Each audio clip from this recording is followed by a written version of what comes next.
My hands shake as I hold it. This river of fire, this constellation of diamonds that could restore everything I've lost. The chamber is silent except for my ragged breathing. Shadows dance across the silk-lined walls of my private study, and the velvet box lies open before me like a mouth ready to devour my future. But oh, what a beautiful destruction it promises. The necklace catches the candlelight and throws it back in 1,000 directions. Each diamond is perfect, cut to capture and multiply every flicker of flame. The jewelers called it Rivière, a river of stones that flows like liquid starlight. 647 diamonds. I've counted them. Twice. Marie Antoinette will forgive me when she sees this.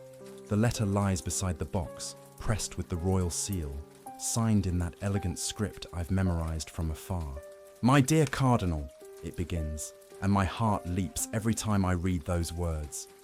My dear Cardinal. After years of exile from her presence, after the humiliation of being barred from court, she has written to me. To me. I find myself in need of a discreet intermediary for a delicate matter. The necklace must be acquired in secret to avoid causing the king distress during these difficult times for France. I trust in your discretion and await your service. Service. The word tastes like wine and redemption. I lift the necklace, feeling its weight, not just in carats, but in possibility. Through my window, I can see the spires of Paris glowing in the distance. Somewhere beyond those lights, in the palace at Versailles, she waits. Marie Antoinette, the queen who has spurned me, ignored me, whispered about me in corners. She needs me now. The diamonds catch the light again, and I see my future reflected in each facet. Restored to court, welcomed back into her inner circle. Perhaps even, I dream it, appointed as her chief minister, the position I've coveted since the day I met her. I remember that first encounter, years ago, when I was ambassador to Vienna.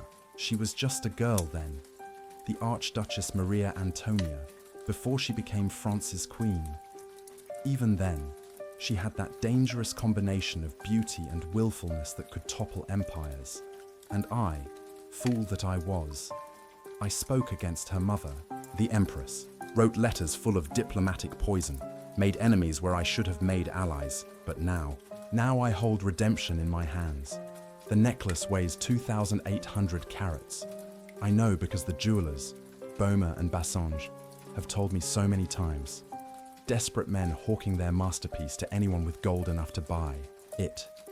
They created it for Louis XV's mistress, Madame du Barry, but the old king died before he could purchase it.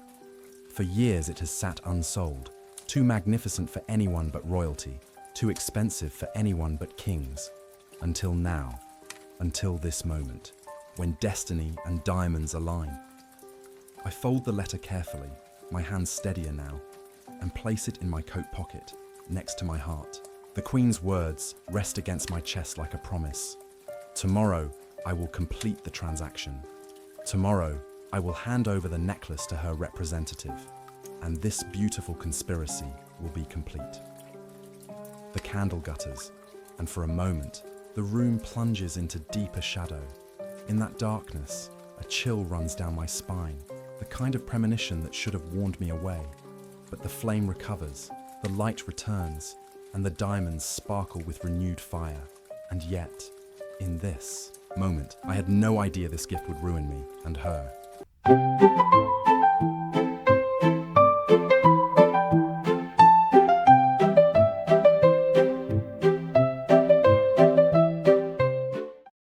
Paris in the 1780s was a city of impossible contrasts. A glittering stage where the greatest scandal in French history was about to unfold. Picture this: ornate carriages rolling down cobblestone streets, their wheels crushing the dreams of peasants, who pressed against the walls to avoid being trampled. Inside those carriages, powdered aristocrats discussed the latest fashions while outside. Mothers clutched hungry children and wondered how they would feed them through another winter. The diamond necklace affair was a scandal at the court of Louis XVI in 1785 that discredited the French monarchy on the eve of the French Revolution. But to understand how a piece of jewelry could topple a throne, we need to understand the woman at the center of it all, Marie Antoinette. By 1785, the Queen of France had already become the most hated woman in the country. The people called her Madame Deficit and l'Autrichienne, the Austrian, as if her foreign birth explained every problem plaguing France. She had committed the unforgivable sin of being visible in her excess, while her subjects starved. The numbers were staggering. Following his return from Vienna as an ambassador, Cardinal Rohan, Grand Almoner of France, would have known these statistics intimately. France's national debt had ballooned to astronomical proportions. The treasury was essentially bankrupt, and yet the Queen continued her lavish spending. Marie Antoinette's fashion budget alone could have fed entire provinces. She ordered new gowns weekly, each more elaborate than the last.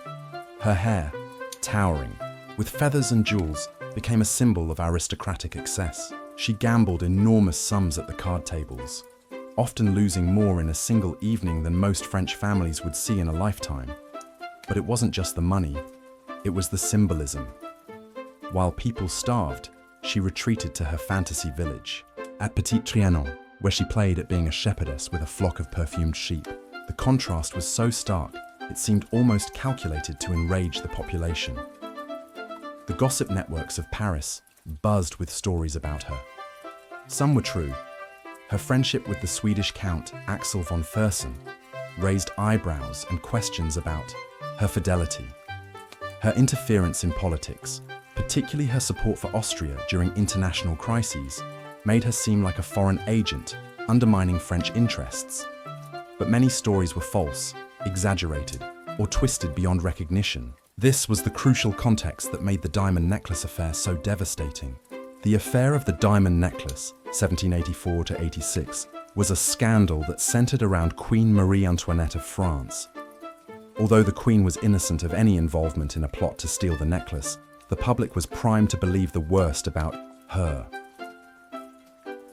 The French people had been conditioned by years of propaganda, legitimate grievances, and economic desperation to see Marie Antoinette as the embodiment of everything wrong with their system.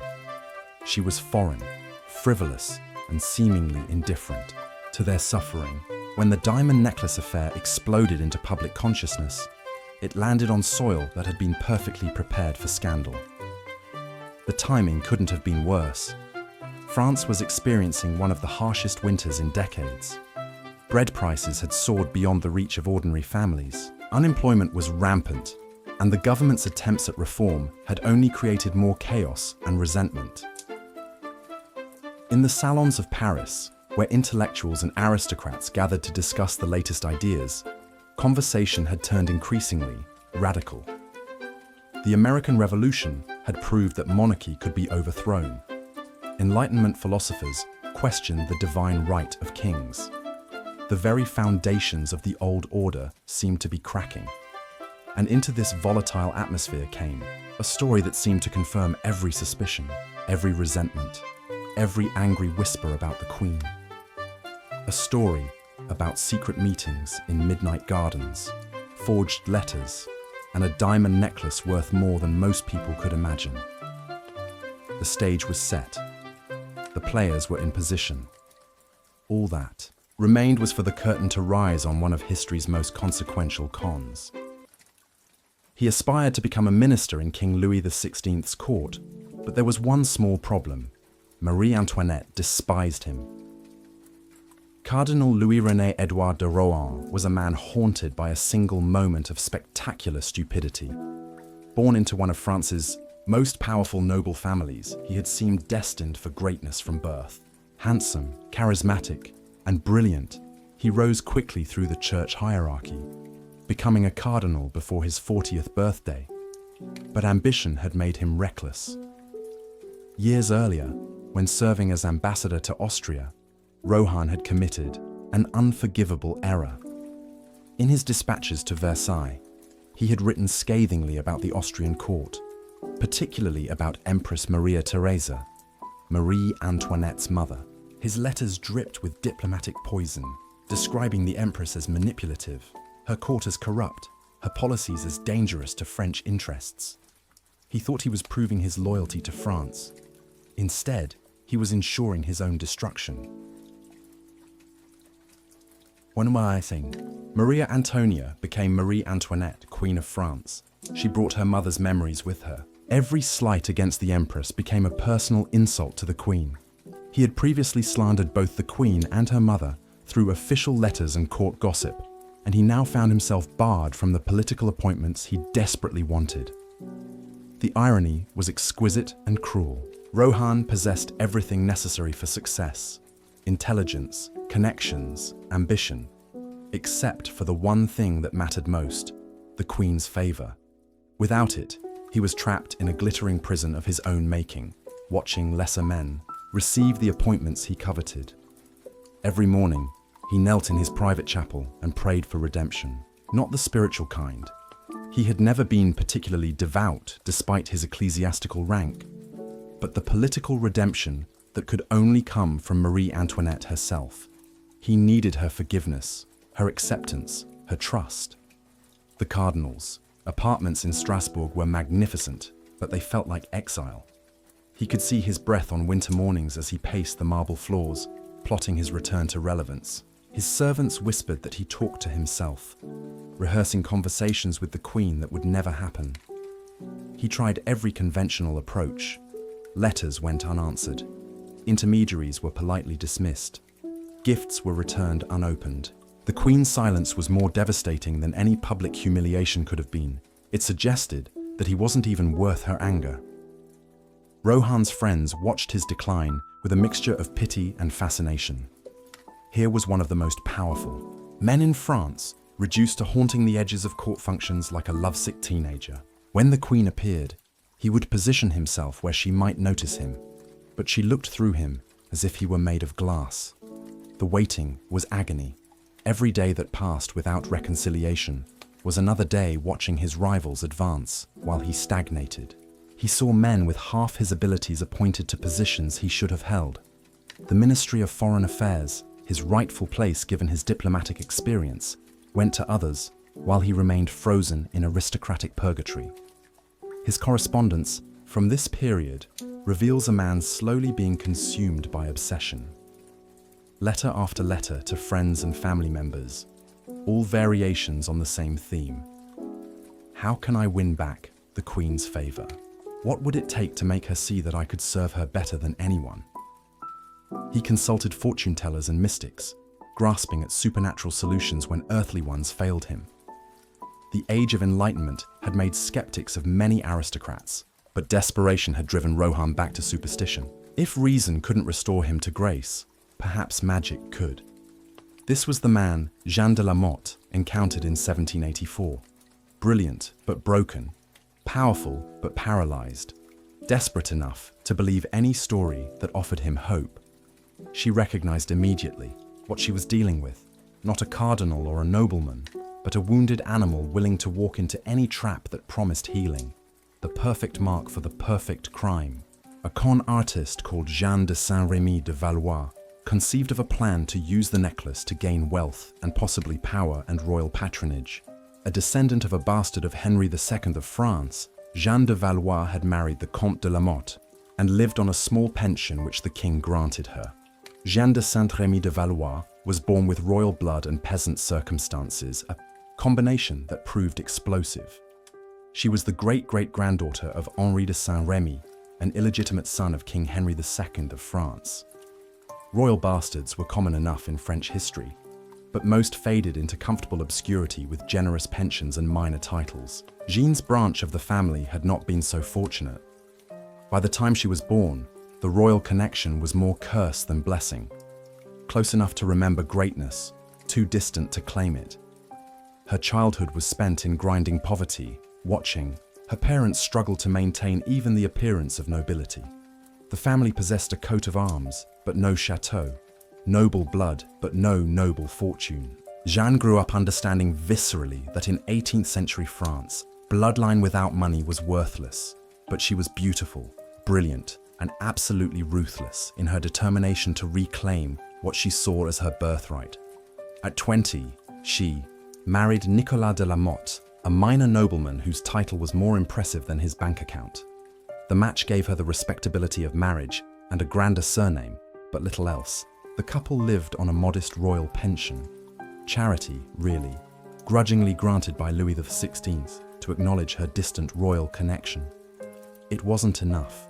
It would never be enough.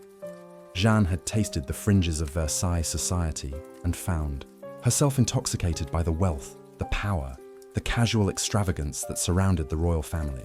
She attended court functions when protocol demanded it, standing in the back with other minor nobility, watching the real players move through their gilded world like actors in an impossibly expensive theatre. She studied them, their mannerisms, their speech patterns, their weaknesses. Jeanne had the con artist's greatest gift, the ability to read people's deepest desires and mirror them perfectly. She could become whatever someone needed her to be, tell them exactly what they were desperate to hear. Paris, in the 1780s, was the perfect environment for someone with her particular talents. The city was full of ambitious schemers, social climbers, and desperate aristocrats trying to maintain positions their families could no longer afford. Information was currency, reputation was power, and both could be manufactured by someone clever enough to manipulate the gossip networks that connected salon to salon. Jeanne began small. She cultivated friendships with ladies-in-waiting, befriended minor courtiers, collected secrets like other women collected jewels. She learned which nobles were in debt, which marriages were unhappy, which ambitious men were vulnerable to flattery. She became indispensable as a source of information and gossip, trading knowledge for access to better parties, better connections, better opportunities. Her breakthrough came when she realized that her royal bloodline, however distant, gave her something precious: credibility. When she claimed to have inside knowledge of the royal family, people believed her. When she hinted at special access to the Queen, ambitious courtiers listened carefully. In March 1784, she entered into relations with the Louis-René Edouard, Cardinal de Rohan, recognizing immediately that she had found not just a mark, but the mark, the one score that could set her up for life. Rohan's desperation was visible to anyone who knew how to look. At court functions, she watched him position himself, hopefully, in the Queen's path, only to be ignored. She saw how his eyes followed Marie Antoinette's every movement, how he hung on every rumor about the royal family's private life. She recognized the look of a man who would pay any price for redemption. Jeanne began her approach carefully, establishing herself as someone with intimate knowledge of the Queen's private thoughts and feelings. She claimed to have connections through her royal bloodline, hinted at secret communications, suggested that she alone understood what it would take to restore Rohan to favor. The Cardinal was skeptical at first.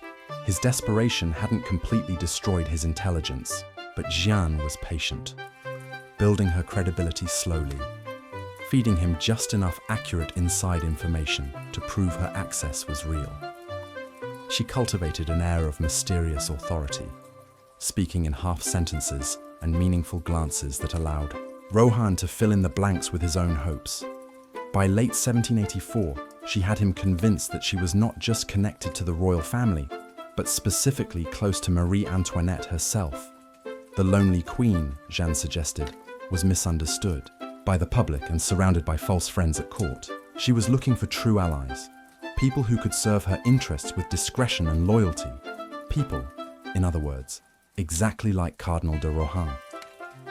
The stage was set for the greatest con in French history. All Jeanne needed now was the perfect bait.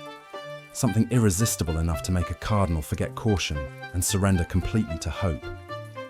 She found it glittering in a jeweler's window, a necklace worth a queen's ransom. The letters were masterpieces of manipulation, each word carefully chosen to feed Cardinal de Rohan's desperate hunger for royal acceptance. The scheme began to unfold in early 1785, when Jeanne de la Motte convinced Cardinal de Rohan that Queen Marie Antoinette wanted the diamond necklace. She forged letters purportedly from the Queen, expressing a secret desire to purchase the necklace discreetly.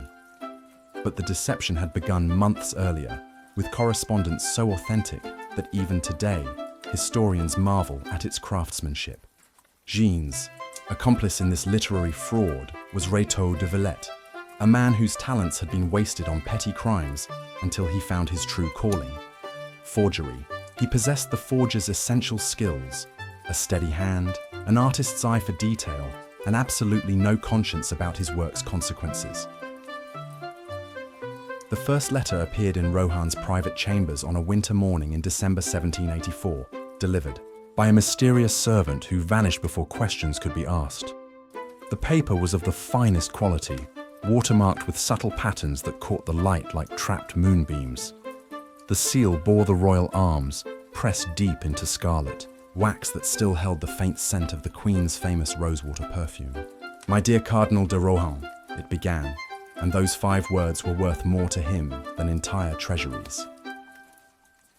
The handwriting was perfect, feminine, elegant, with the particular flourishes that marked Marie Antoinette's correspondence. Rétaux had spent weeks studying samples, practicing each curve and loop until he could reproduce the Queen's script unconsciously. He had even acquired the special ink used in royal correspondence, a rich blue-black that seemed to shimmer with authority. But the true genius was in the content. These weren't crude forgeries full of obvious promises and clumsy flattery. Instead, they were subtle, complex, psychologically sophisticated documents that played on Rohan's knowledge of court politics and his desperate need to believe. "I have been made aware of your desire to serve the crown faithfully, despite the unfortunate misunderstandings of the past. Perhaps it is time to consider whether those old grievances might be set aside in favor of more pressing concerns." The letters never explicitly promised redemption, but they implied it with every carefully chosen phrase. They acknowledged his past mistakes without dwelling on them, suggested that the Queen's attitude might be softening, hinted that opportunities for service might arise for those who proved their discretion and loyalty. Most brilliantly, they created a sense of conspiracy and secrecy that made Rohan feel special, chosen, part of an inner circle that existed only in his imagination. The Queen, according to these letters, was surrounded by false friends and incompetent advisors. She needed someone she could trust completely, someone who understood the delicate nature of royal politics. Each letter was a masterpiece of psychological manipulation, arriving at perfectly timed intervals to maintain tension without seeming too eager. Sometimes weeks would pass between communications, during which Rohan would pace his chambers like a caged animal, checking and rechecking every delivery for word from Versailles. When the letters did arrive, he would read them dozens of times, analyzing every word for hidden meanings, interpreting even the most neutral phrases as signs of growing favor. He began to respond, carefully, humbly, expressing his gratitude for the Queen's consideration and his willingness to serve in any capacity she deemed appropriate. These responses never reached Marie Antoinette, of course. Jeanne intercepted them, studying Rohan's psychology through his written words, learning exactly what he hoped to hear and how to phrase it in the Queen's voice. The correspondence grew more intimate over the months. Not romantically intimate, that would have been too crude, but emotionally intimate. The Queen began to confide her fears about France's financial troubles, her concerns about the growing criticism of the monarchy, her loneliness amid the artificial friendships of court life. "There are so few people one can trust completely," one letter confided. "The burden of the crown grows heavier each day, and I find myself in need of advisors who serve France rather than their own ambitions." Rohan treasured every word. He began to see himself as the Queen's secret confidant, the wise counselor who would help her navigate the treacherous waters of pre-revolutionary France. In his mind, he was already composing the policies he would implement once restored to her inner circle. The letters were supplemented with small gifts and tokens that seemed to come from the royal apartments. Flowers from the Queen's private garden, miniature portraits painted in her favorite style, even scraps of fabric from gowns he had seen her wear at court functions. Each item was proof of his special status, evidence of a connection that existed nowhere but in his desperate imagination. By early 1785, Jeanne judged that her prey was ready for the final phase of the scheme.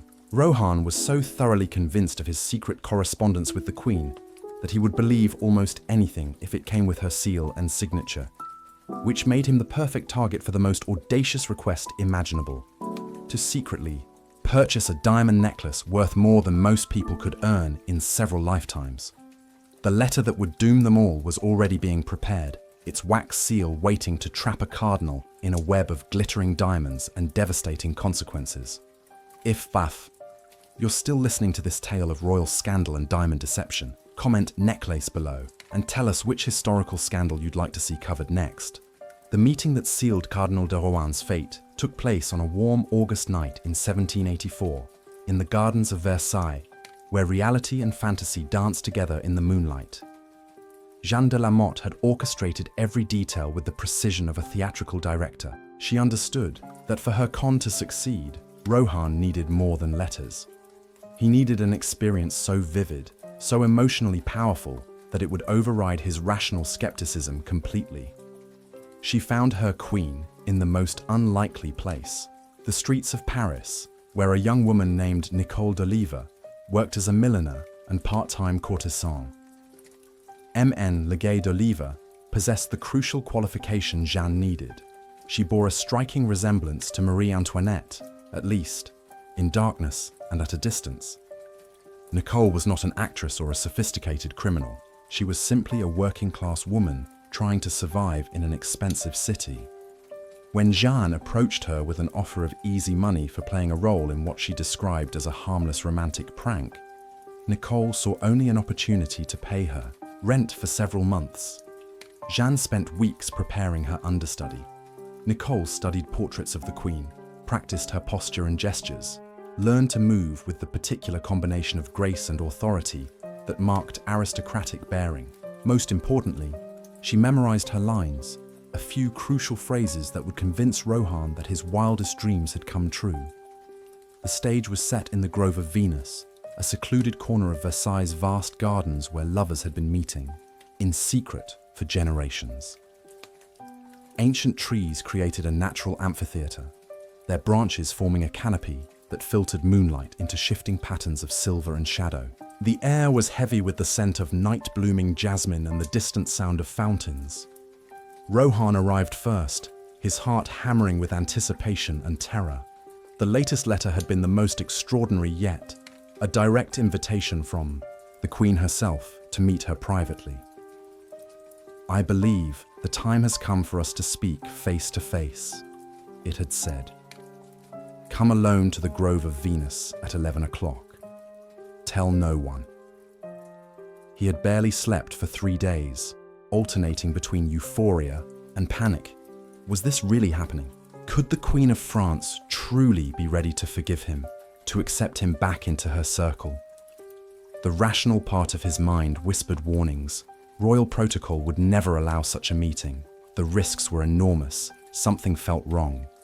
But desperation silenced every doubt. At precisely 11 o'clock, a figure emerged from the shadows between the trees. Even in the uncertain moonlight, Rohan's breath caught in his throat. It was her, Marie Antoinette, unmistakably. The same delicate profile he had memorized from afar. The same elegant posture, the same way of holding her head that spoke of royal breeding and absolute confidence. Nicole d'Oliva, playing the role of her lifetime, approached slowly. She wore a simple white dress that glowed like starlight in the darkness, and a wide-brimmed hat that cast strategic shadows across her face. Every step was calculated to maintain the illusion while avoiding too close scrutiny. "Cardinal," she whispered, her voice carefully modulated to suggest emotion held in check. "I am grateful you came." Rohan dropped to one knee, overwhelmed by the magnitude of the moment. "Your Majesty, I cannot express my gratitude that you would grant me this audience." The false queen extended her hand, allowing him to kiss it, briefly before withdrawing it with regal reserve. "Rise, Cardinal. We have little time and much to discuss." The conversation that followed was brief but devastating in its effectiveness. Nicole, following Jean's careful script, spoke of forgiveness, of new beginnings, of the need for loyal servants in troubled times. She never made specific promises, but every word implied that Rohan's exile was ending, that his dreams of redemption were about to be fulfilled. "I have misjudged you, I fear," she whispered. "Perhaps it is time to correct that error." Rohan felt as if his heart might burst with joy. This was everything he had prayed for, dreamed of, plotted to achieve. The Queen, his Queen, was offering him exactly what he had spent years desperately seeking. As suddenly as she had appeared, the false Queen began to retreat. "I must go," she said urgently, glancing around as if fearful of discovery. "But this will not be our last meeting. There are services you might perform for France if you are willing." She pressed a small object into his hand, a single white rose, still damp with evening dew. "Keep this as a token of my trust," she murmured, and then she was gone, vanishing back into the shadows as silently as she had emerged. Rohan stood alone in the garden, clutching the rose like a sacred relic. The moonlight that had seemed so romantic moments before now felt cold and ordinary, but the warmth in his chest burned bright as a furnace. He had spoken with the Queen. She had touched his hand. She had forgiven him. He never noticed the figures watching from deeper in the shadows, Jeanne de la Motte and her accomplices, studying his reaction with the satisfaction of artists admiring their masterpiece. The trap was set, the bait had been taken, and the fish was already dreaming of the hook. Within months, that single white rose would help destroy a monarchy and change the course of European history. But in that moment, under the gentle light of an August moon, Cardinal de Rohan held redemption in his trembling hands and believed that all his prayers had finally been answered. The greatest con in French history was approaching its climax. The necklace that would topple a throne was born from the dreams of a dead king and the desperation of two jewelers who had bet everything on royal vanity. Charles-Auguste Boehmer and Paul Bassange were master jewelers, artists of the highest caliber who had spent their careers creating treasures for the wealthiest families in Europe. They understood precious stones the way composers understood music. Each diamond had its own voice, its own personality, its own perfect place in the symphony of light they were trying to create. In 1772, they conceived of their masterpiece, a necklace that would eclipse every piece of jewelry ever created, a cascade of diamonds so magnificent that it could only belong to royalty. She forged letters purportedly from the Queen, expressing a secret desire to purchase the necklace discreetly. But this necklace had been intended for an earlier queen, or rather, a royal mistress. The commission came from Louis XV, the Sun King's successor, who wanted to create the ultimate gift for his beloved Madame du Barry. The king's passion for his mistress was legendary, matched only by his willingness to shower her with impossibly expensive presents. For du Barry, no luxury was too extravagant, no price too high. Boehmer and Bassange threw themselves into the project with the fervour of artists creating their life's work. They travelled across Europe, acquiring diamonds from the mines of Brazil, the trading houses of Amsterdam, the private collections of impoverished nobles willing to sell their family treasures. Each stone was chosen not just for its size or clarity, but for how it would work with its neighbours in the completed piece. The design was revolutionary. Not a simple string of matched stones, but a complex architectural marvel that seemed to flow like liquid light. 647 diamonds were arranged in cascading loops and swags that would drape from the wearer's neck to her décolletage like a waterfall of stars. The centerpiece featured 17 enormous stones, each the size of a walnut, surrounded by smaller diamonds that caught and multiplied their fire. The technical challenges were enormous. Each diamond had to be cut and set with mathematical precision to achieve the desired effect. The gold settings had to be strong enough to hold the massive stones, yet delicate enough to remain nearly invisible. The clasp mechanisms had to secure a necklace weighing nearly 4 pounds, while allowing the wearer to move naturally. For 4 years, the jewelers worked on their masterpiece, investing not just their fortune, but their professional reputations in a single, spectacular gamble. They mortgaged their workshops, borrowed against future commissions, and poured every gold coin they possessed into what they were certain would be the crowning achievement of 18th century jewelry making. And then, Louis XV died of smallpox, taking their royal customer with him to the grave. The new king, Louis XV, had no interest in purchasing extravagant gifts for his grandfather's mistress. Madame du Barry was banished from court, her era of influence ending with the old king's last breath. The necklace that was meant to symbolize eternal love became instead a monument to the transience of royal favor. Boehmer and Bassange found themselves the owners of the most magnificent and most expensive piece of jewelry in Europe, and absolutely no way to sell it.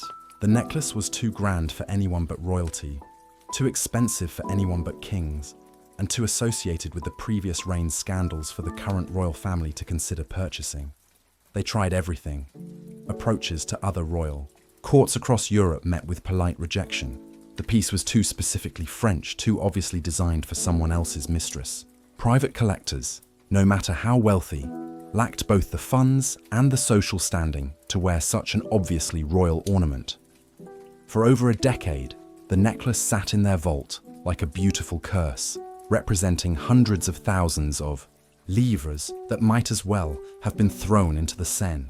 The jewelers aged visibly under the stress, watching their masterpiece slowly bankrupt them while they desperately sought a buyer wealthy enough and bold enough to purchase it.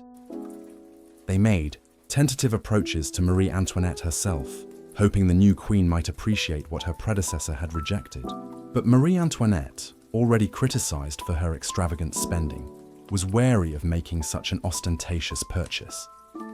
The necklace's association with Madame du Barry made it politically toxic, and its astronomical price, 1.6 million livres, roughly equivalent to $15 million today, made it financially impossible to justify.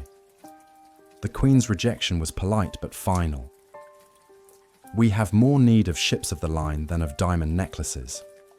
It was a sensible response from a monarch trying to balance royal dignity with fiscal responsibility, but it was a death sentence for the jeweler's dreams. By 1784, Boehmer and Bassange were facing financial ruin. They had borrowed against the necklace's value for years, accumulating debts that grew heavier with each passing month. Their creditors were losing patience, their workshop was mortgaged to the limit, and their reputations, built over decades of satisfied customers, were beginning to suffer as whispers spread about their desperate circumstances. The necklace itself seemed almost alive in their imagination, a glittering parasite that had consumed their fortune and threatened to destroy their lives. They would sit in their workshop after hours, staring at their beautiful creation by candlelight, wondering how something so magnificent could bring them such misery. But Jeanne de la Motte saw opportunity where others saw only expensive futility. She understood that the jeweler's desperation made them the perfect partners for her scheme. They needed a buyer so badly that they might not ask too many questions about how that buyer had been found. More importantly, she recognized that the necklace's extraordinary value made it the perfect bait for her trap. Cardinal de Rohan was no ordinary mark. He was sophisticated, intelligent, and politically connected. To convince him to participate in such a risky scheme, she needed something spectacular enough to justify the risk and valuable enough to demonstrate the Queen's serious intentions. The diamond necklace was perfect. Its association with royal favor, its staggering value, and its availability created a once-in-a-lifetime opportunity for the greatest con in French history. When Jeanne first approached Boehmer with her proposal, the jeweler could hardly believe his luck. A secret purchase by the Queen herself, channeled through a trusted intermediary to avoid political complications. It seemed too good to be true, which of course it was. But Boehmer and Bassange were desperate men, and desperate men are willing to believe almost anything if it offers them salvation. They convinced themselves that the arrangement made sense, that royal discretion explained the unusual circumstances, that their long nightmare was finally ending.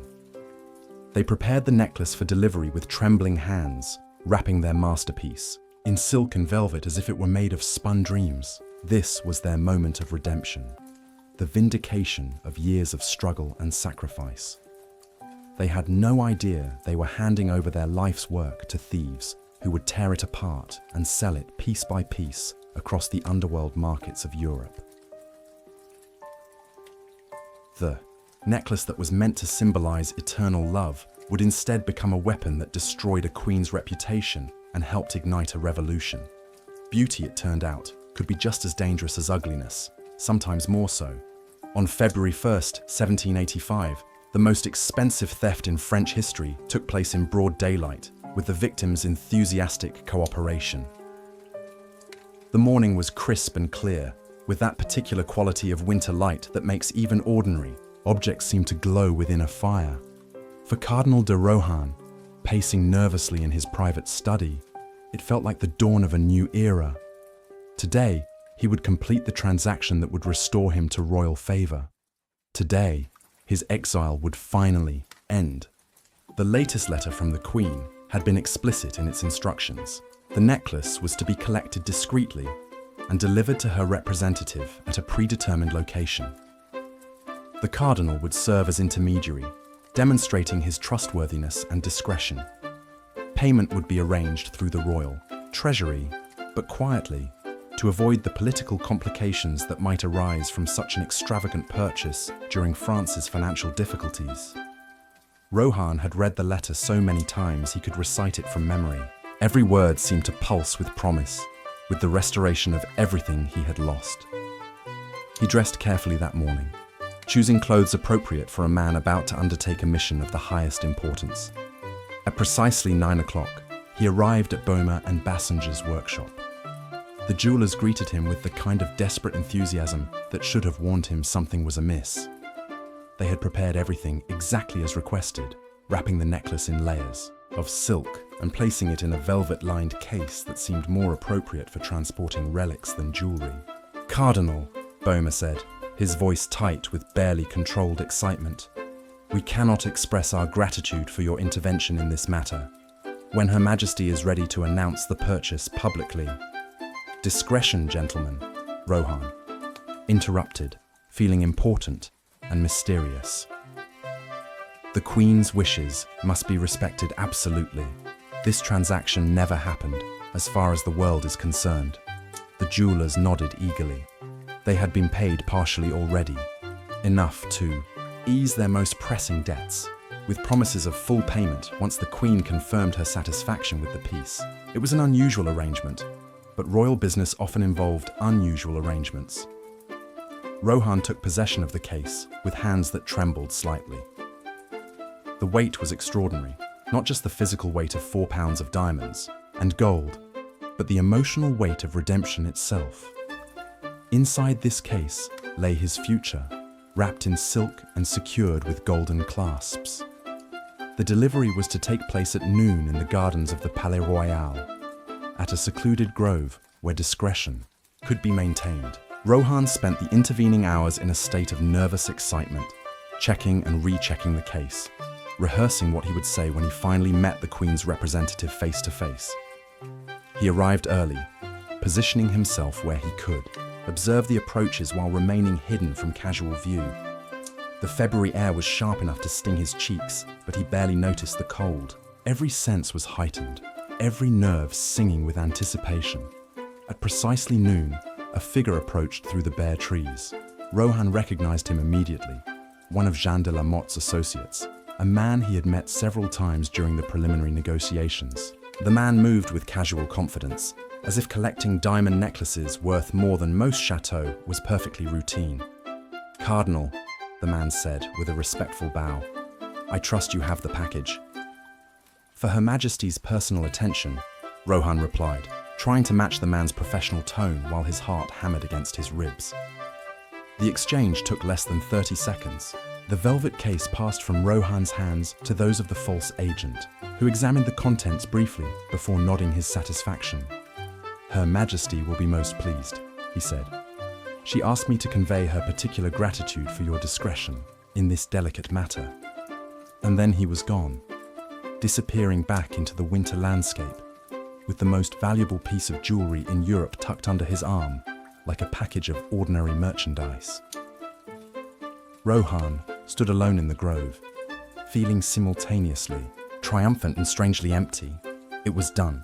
The mission was complete. Soon, very soon, he would receive word that the Queen was pleased with his service, that his period of exile was ending, that his rightful place at court was waiting for him. He walked home in a dream, already composing the letters he would write, the policies he would propose, the advice he would offer once he was restored to the Queen's inner circle.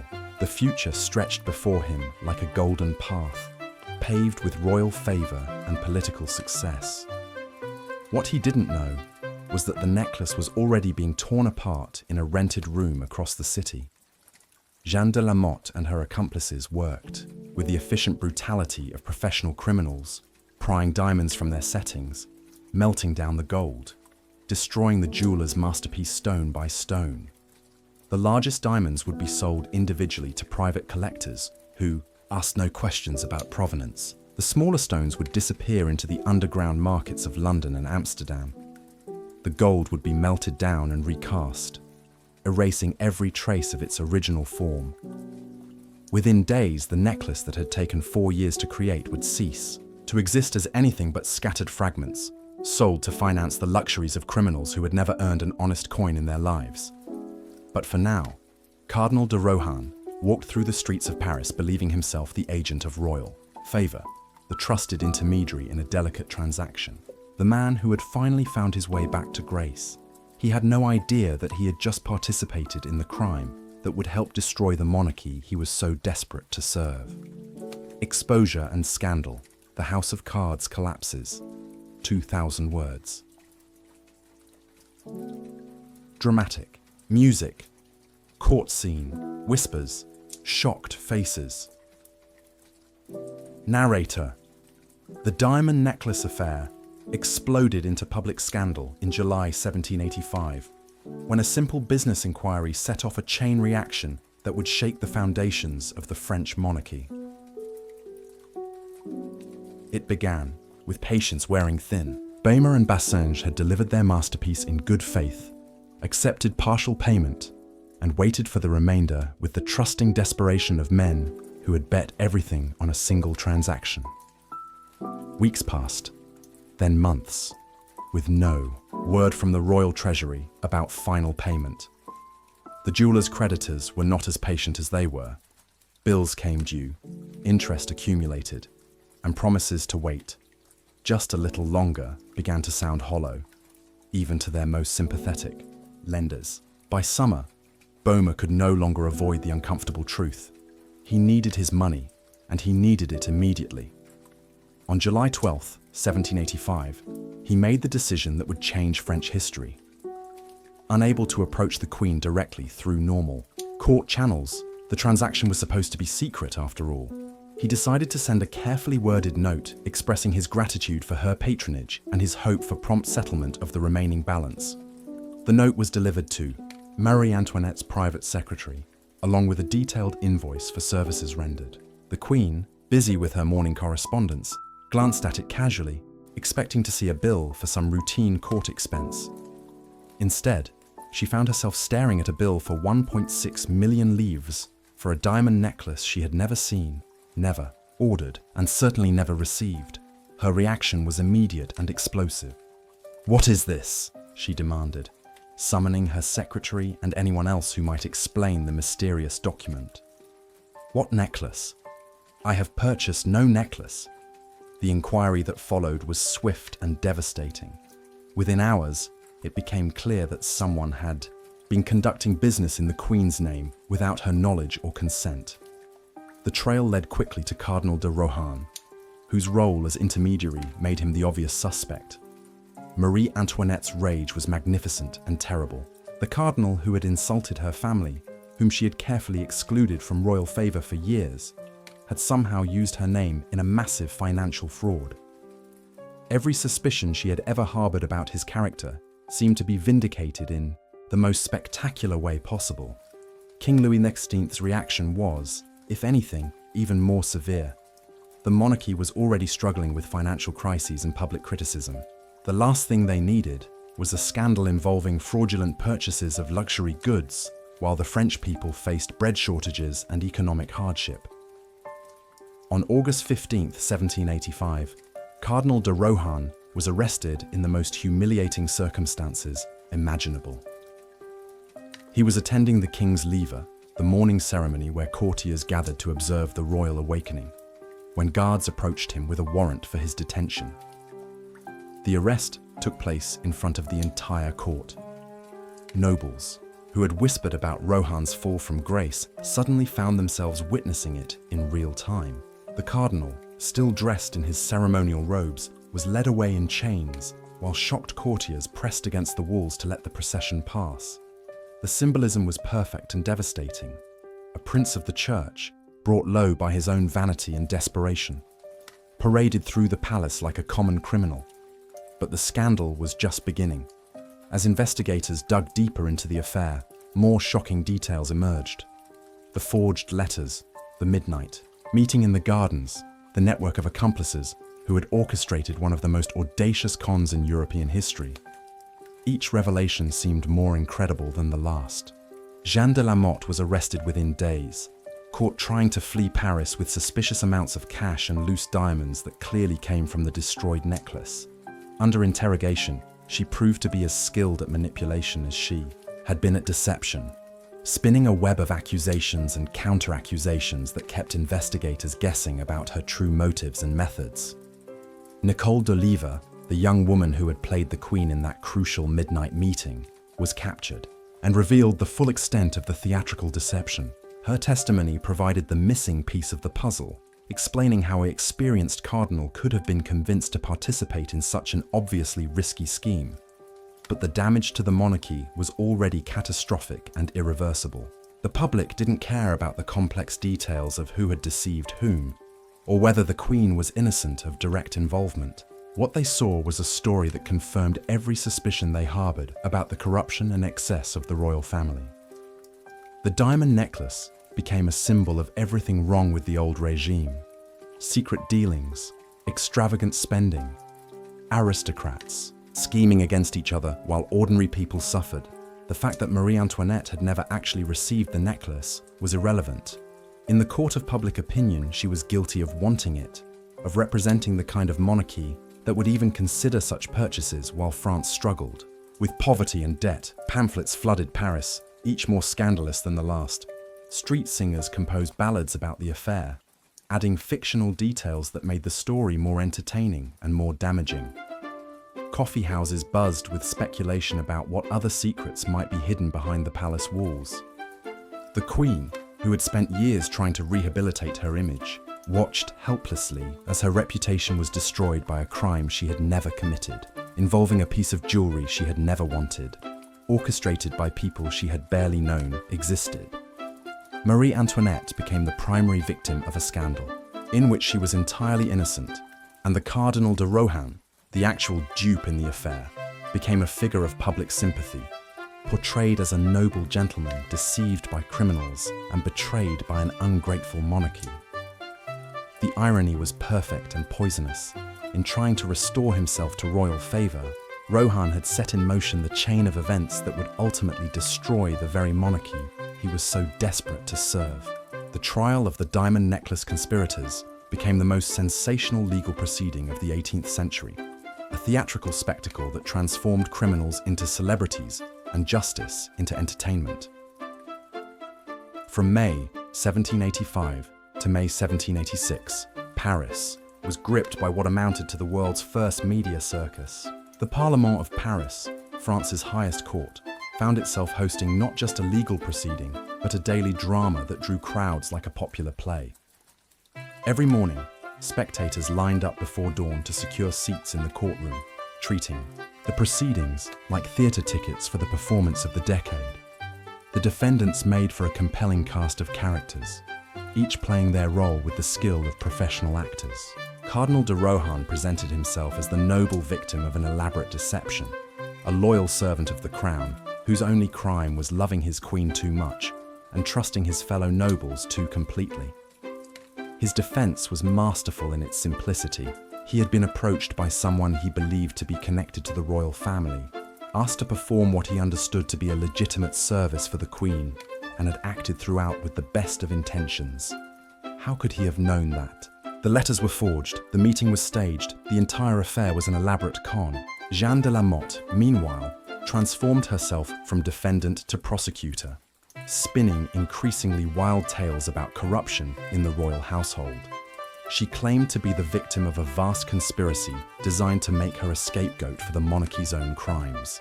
The Queen herself, Jeanne suggested, had been involved in the scheme from the beginning, using innocent intermediaries like herself to carry out transactions too scandalous to be conducted openly.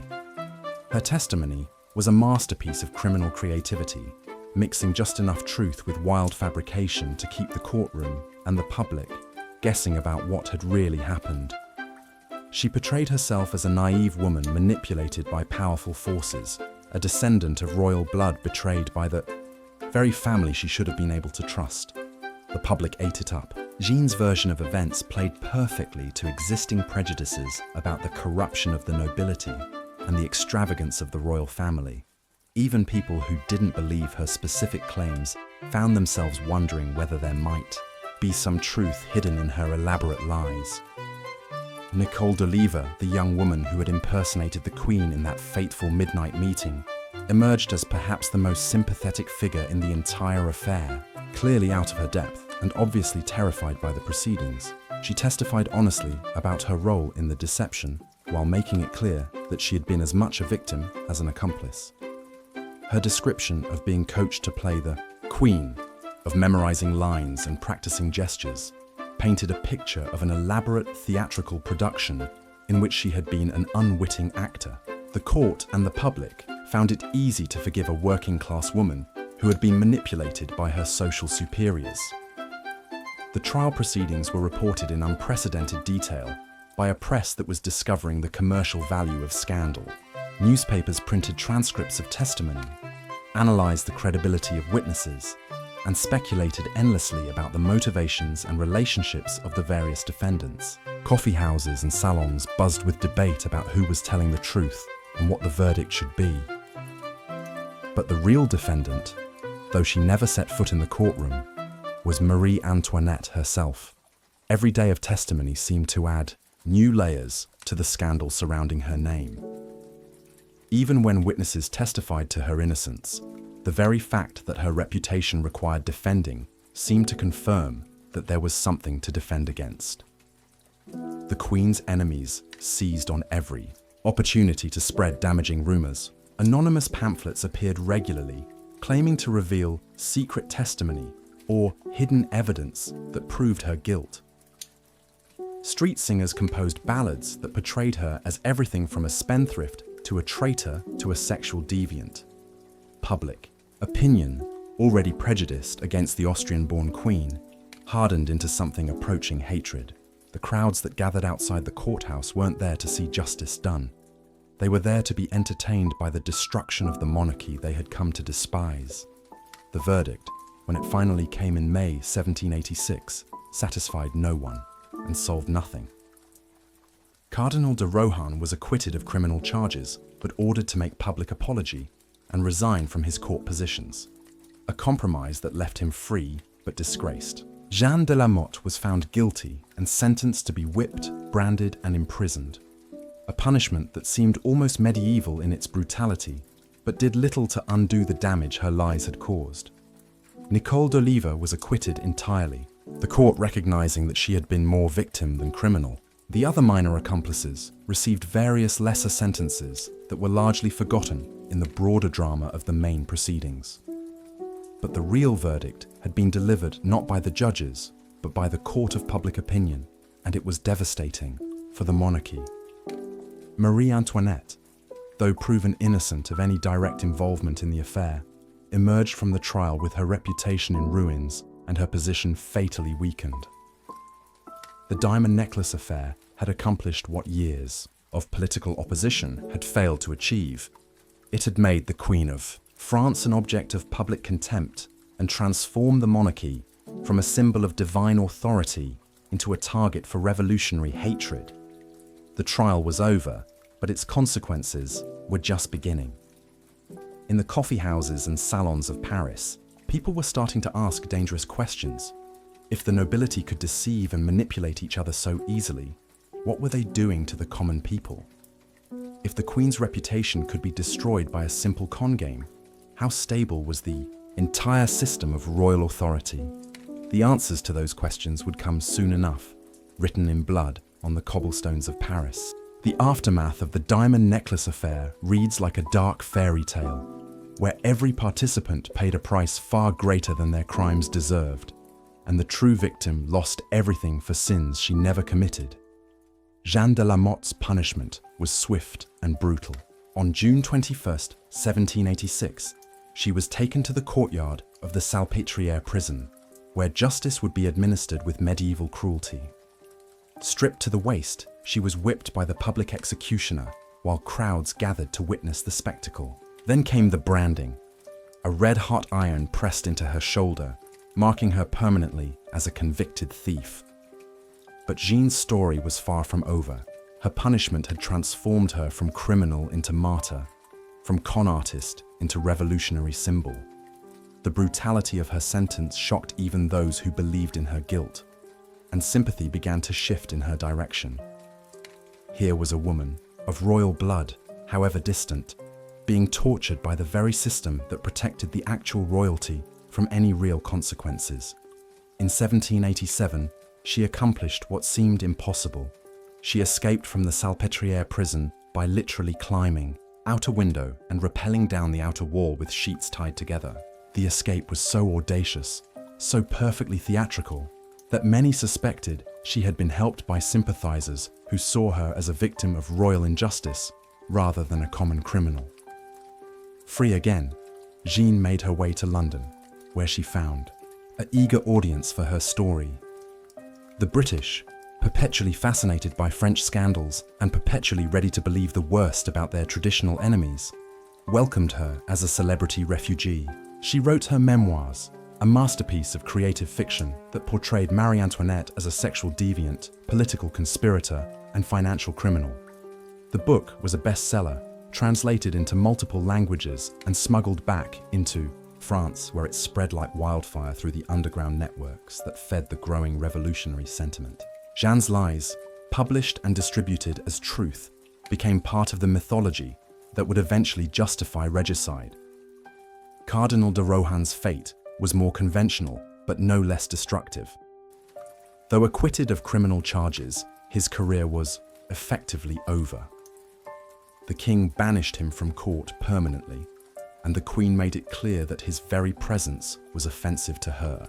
He retreated to his estates in Alsace, where he lived as a wealthy exile, watching from a distance as the political system he had desperately wanted to join tore itself apart.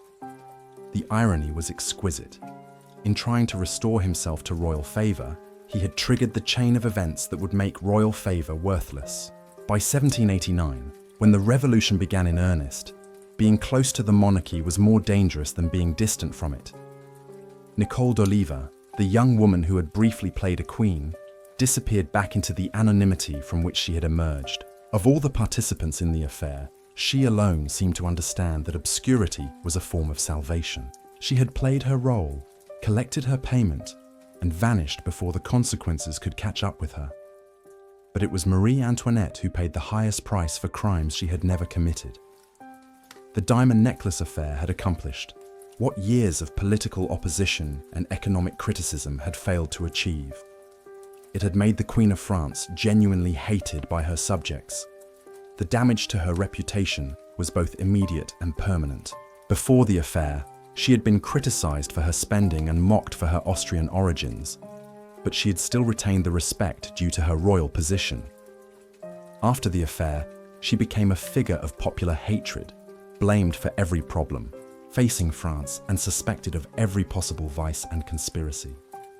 The pamphlets that had begun during the trial never stopped appearing. Anonymous authors accused her of sexual relationships with everyone from Swedish counts to her own son's tutor.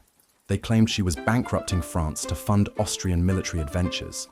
They suggested she was plotting to overthrow her own husband and rule France as a dictator. None of these accusations were true, but truth had become irrelevant. The diamond necklace affair had established a narrative framework in which Marie Antoinette was always guilty, always scheming, always placing her own interests above those of France. Every subsequent scandal was interpreted through this lens. Every piece of gossip was assumed to reveal deeper truths about her character. When the revolution finally erupted in 1789, the Queen found herself facing a population that had been conditioned by years of propaganda to see her as the embodiment of everything wrong with the old regime. The diamond necklace she had never wanted, never received, and never worn became a symbol of royal excess that justified the most extreme measures against the monarchy. The revolutionaries who stormed Versailles in October 1789 were not motivated solely by economic hardship or political theory. They were driven also by years of accumulated rage against a queen they believed had robbed them, betrayed them, and treated their suffering with contempt. Much of that rage was based on lies that had originated with the diamond necklace affair. 4. October 16, 1793, Marie Antoinette was executed by guillotine in the Place de la Révolution. Among the charges read against her were accusations of conspiring with foreign enemies, corrupting the morals of the French people, and using royal power for personal enrichment. The prosecutors cited her alleged involvement in the diamond necklace affair as evidence of her fundamental corruption and her contempt for the French people. She died for many crimes, some political and some personal, but perhaps the most devastating was a theft she had never committed, involving a necklace she had never touched. The diamond necklace itself, torn apart by thieves and sold piece by piece across Europe, had long since ceased to exist as anything but scattered fragments, but its ghost haunted French politics for generations, a glittering symbol of the lies that could topple thrones and the scandals that could spark revolutions. In the end, the affair had achieved exactly what Jeanne de la Motte had intended, though in ways she had never anticipated. She had wanted to destroy the royal family that had failed to acknowledge her noble blood, and she had succeeded beyond her wildest dreams. The necklace had become a weapon more powerful than any army, a scandal more destructive than any military defeat. The old regime had been brought down not by philosophical arguments or economic theories, but by a simple con game involving forged letters, a staged meeting, and a cascade of diamonds that caught the light like fire. In the quiet moments after the crowds have dispersed and the historians have filed their reports, when the grand drama of the diamond necklace affair settles into the dust of completed history, we're left with a truth both simple and profound. Sometimes the most devastating lies are the ones that sound most like what people want to believe. Marie Antoinette never held those diamonds in her hands, never felt their weight around her neck, never saw them catch candlelight in her private chambers or watch them sparkle in the mirrors of Versailles. She was innocent of every charge, victim of every accusation, destroyed by a crime that existed only in other people's imaginations. And yet her innocence meant nothing. The necklace had become more powerful as a symbol than it had ever been as an object. In the hands of Baume and Bassange, it was merely the most expensive piece of jewelry in Europe, beautiful but unsold, magnificent but worthless. In the imagination of the French people, it became proof of royal corruption, evidence of aristocratic contempt for common suffering, justification for revolution itself. This is the terrible power of scandal in an age of failing trust. It doesn't matter what actually happened, only what people believe happened. Marie Antoinette's reputation was destroyed not by facts but by stories, not by evidence but by assumptions, not by truth but by the kind of truth that people find more satisfying than reality. Cardinal de Rohan, the man whose desperate hunger for redemption set the entire affair in motion, spent his remaining years in comfortable exile, writing letters that no one read and offering advice that no one wanted. He had achieved his goal in the most perverse way possible. His name was forever linked with the queen he had loved from afar, bound together in infamy rather than glory. Jeanne de la Motte the architect of the entire conspiracy, became exactly what she had always claimed to be, a victim of royal injustice. Her lies had become prophecy, her fantasies had become reality, her criminal conspiracy had become revolutionary inspiration. She died in London in 1791, whether by accident or suicide, depending on which account you believe. But her lies lived on to justify the execution of the queen she had tried to rob. The diamonds themselves, scattered across Europe and reset into 1,000 different pieces of jewellery, lost all connection to their original form. Somewhere in London, drawing rooms and Amsterdam merchant houses, ladies wore earrings and bracelets that had once been part of the most famous necklace in history, never knowing that their beautiful ornaments were fragments of a scandal that had helped topple a throne. But perhaps the most haunting aspect of the entire affair is how perfectly it prefigured the age of revolution that followed. The diamond necklace affair was a rehearsal for 1789, a preview of how quickly lies could spread, how eagerly people would believe the worst about their rulers, how completely innocence could be overwhelmed by the desire for guilt. The techniques that Jeanne de la Motte used to destroy Marie Antoinette, forged documents, staged encounters, manipulated emotions, strategic lies, became the standard tools of revolutionary propaganda. The assumption that the monarchy was fundamentally corrupt, that aristocrats were inherently selfish, that royal denials were simply more sophisticated lies, became the foundation of revolutionary ideology. When the crowd stormed Versailles in 1789, when they dragged the royal family back to Paris as prisoners, when they finally erected the guillotine in the Place de la Révolution, they were acting on beliefs that had been carefully cultivated during the diamond necklace affair. The scandal had taught them that their rulers were capable of any deception, deserving of any punishment. Marie Antoinette went to her execution 4 years after the affair began, still protesting her innocence, still trying to explain that the necklace had been a fiction, the letters had been forged, the entire scandal had been built on lies. But by then, no one was listening to explanations. The story had become more powerful than the truth, the symbol more important than the reality. In our own age of viral scandals and social media justice, the diamond necklace affair feels both distant and familiar. We understand how quickly false stories can spread, how eager audiences are to believe sensational claims, how difficult it is to correct a narrative once it has taken hold in the public imagination. The affair reminds us that innocence is fragile, that reputations can be destroyed faster than they can be built, that the truth often matters less than what people want the truth to be. It shows us how scandal can become a weapon more powerful than armies, how stories can topple governments, how a single lie can change the course of history, all for a necklace that never touched her neck. The diamonds are gone now, scattered and lost. The letters have crumbled. The conspirators have died. The Palace of Versailles stands empty of its kings and queens.